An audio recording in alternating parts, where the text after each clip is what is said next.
So what's the difference between a porterhouse and a T-bone? Let's find out.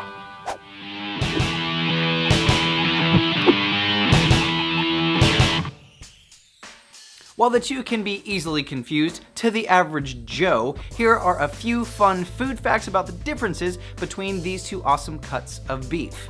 Now, both are cut from the short loin, which is this section of the cow. Now, the classification between T-bone and porterhouse comes specifically from the size of the tenderloin section.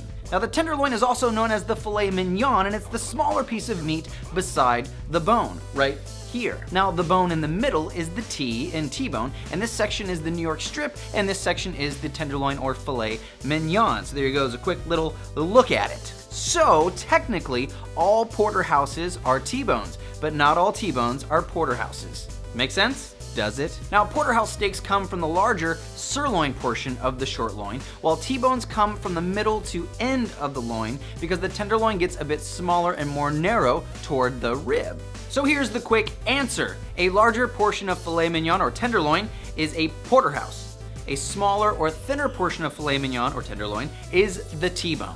So while they may look very similar, a sweet meat aficionado like yourself now knows the difference.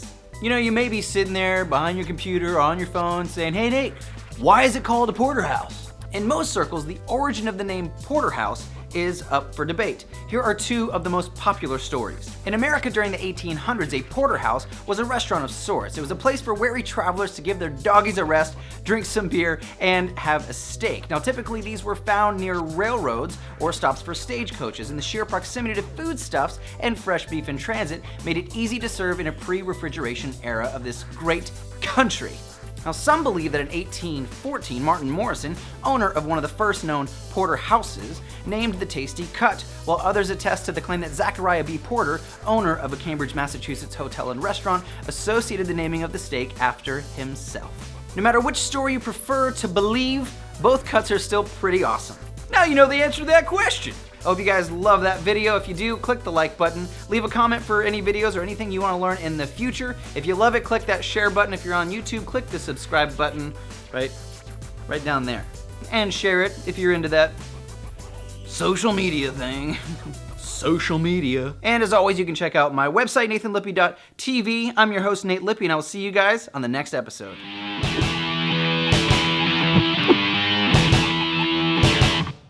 Hey! Don't forget to like, comment, and subscribe.